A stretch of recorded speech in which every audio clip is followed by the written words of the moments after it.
Good morning, beautiful people.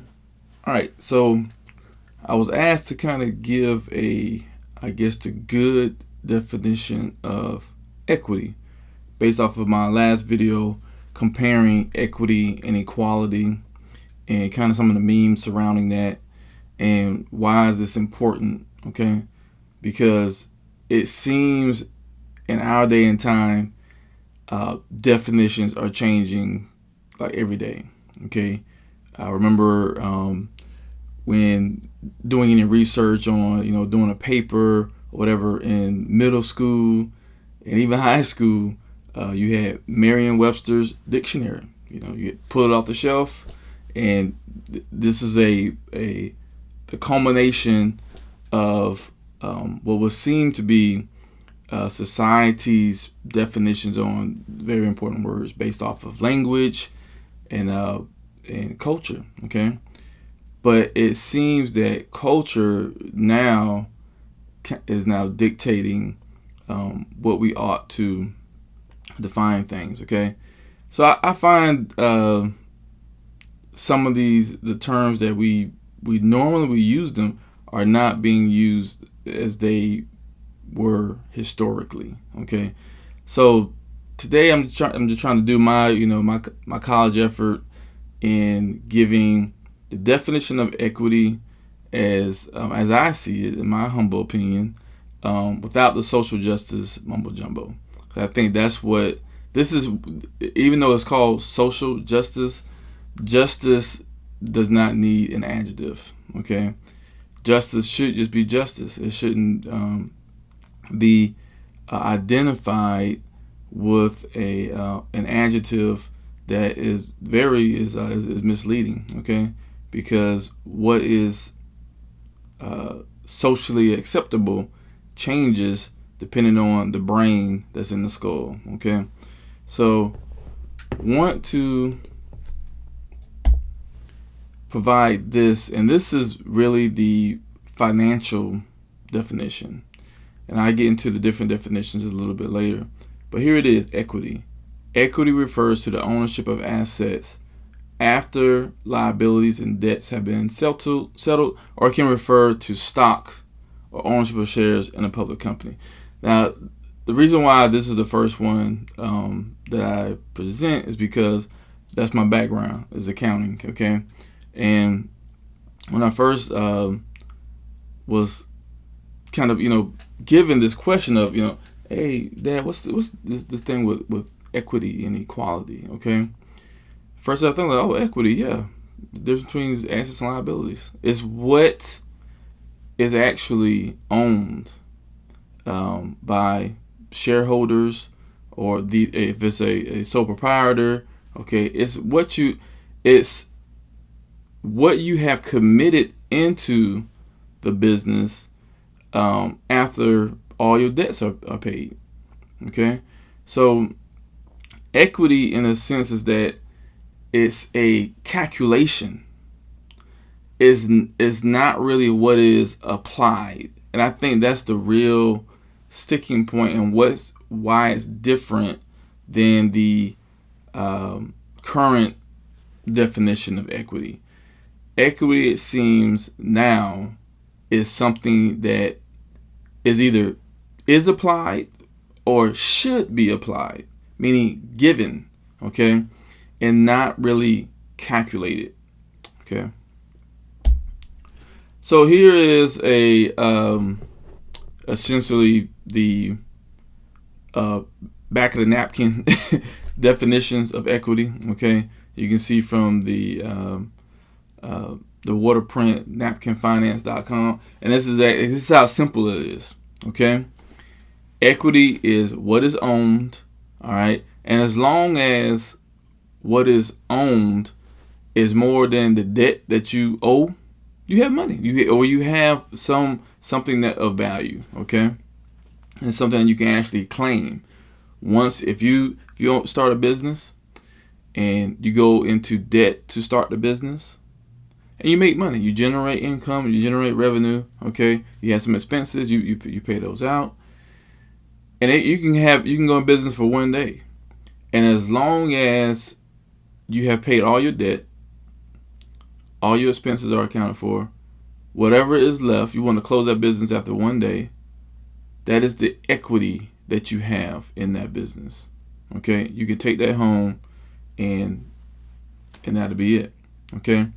Now, when it comes to stocks, equities is equated to pieces of ownership in companies. Okay, it's what you have invested in a particular company. In this case, these are public companies. Okay.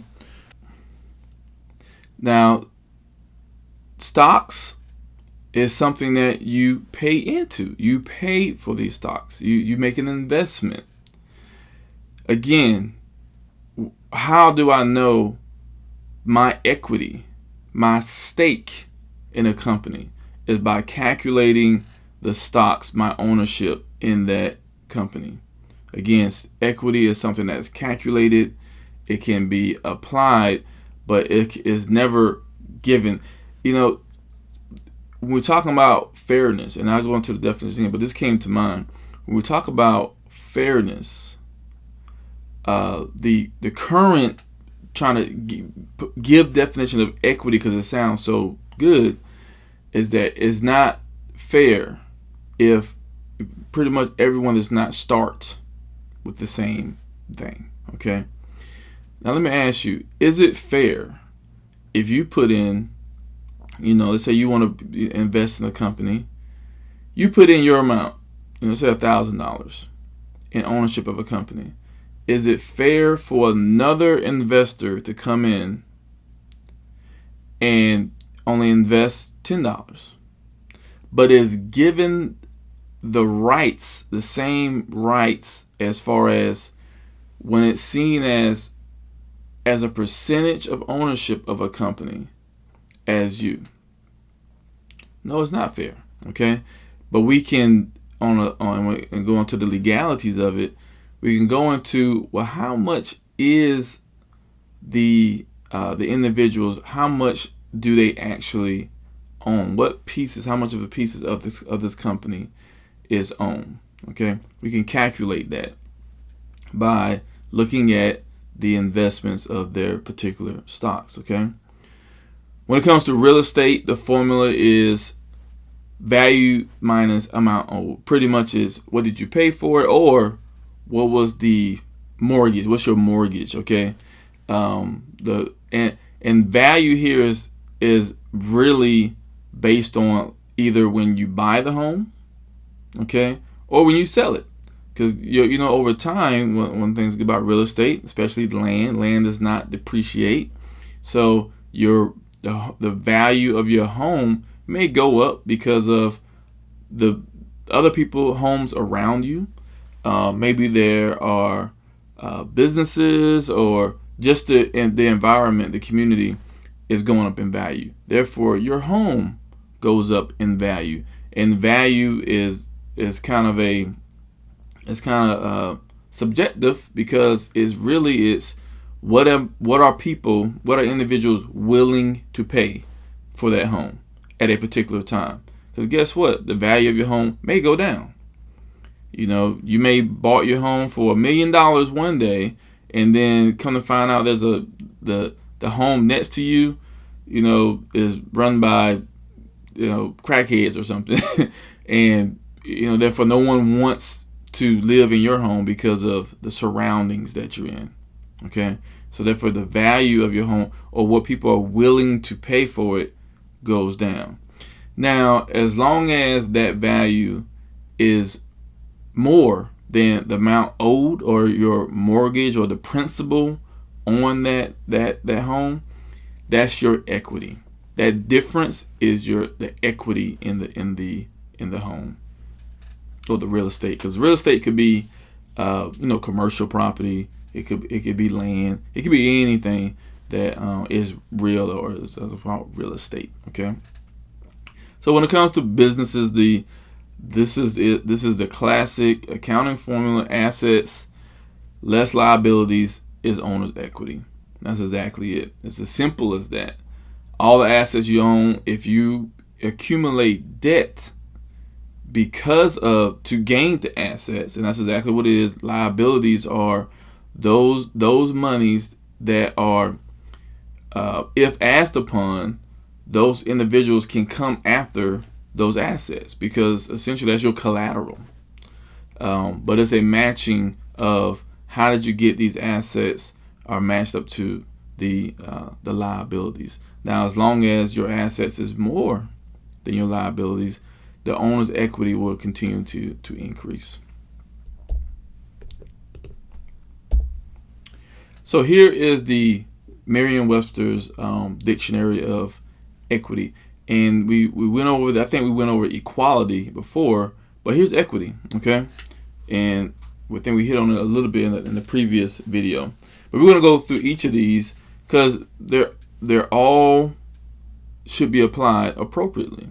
So, justice according to natural law or right. This is the one that gets stretched out, okay, and applied, I believe, inappropriately.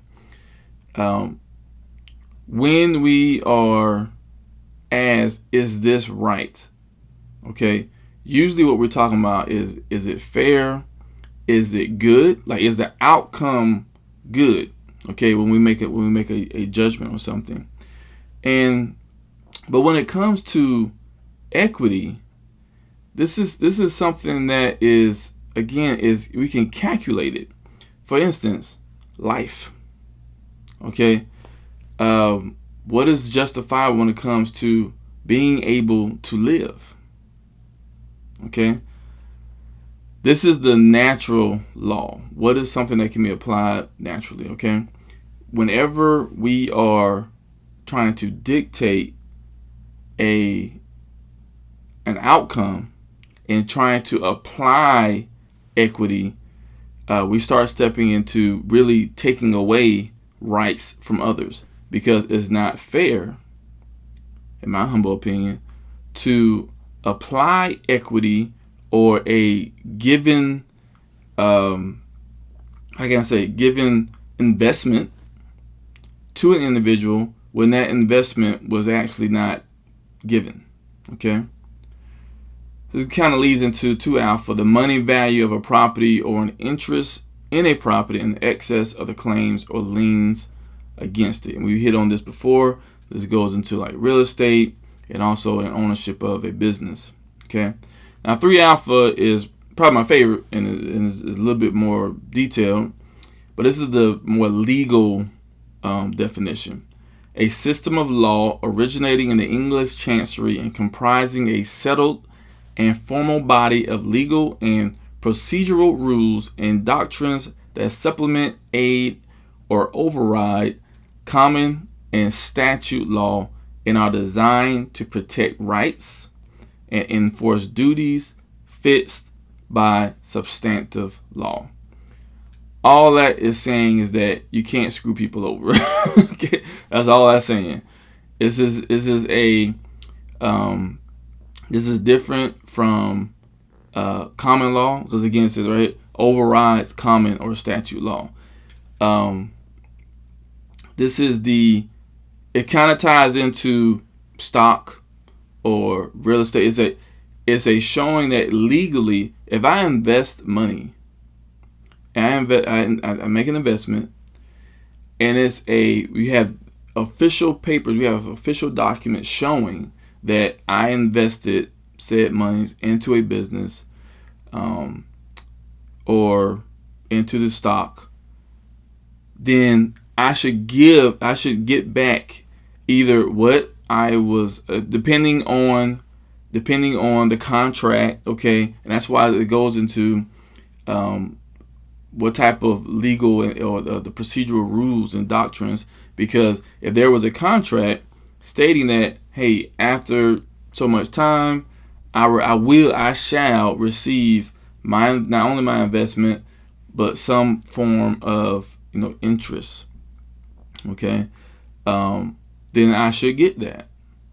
Now, if you came back to me and outside the contract said, no, we decided, okay, as a society, that it's unfair for you to get this interest when this person over here is clearly not better off than you, we're going to give that interest to them. That is not fair.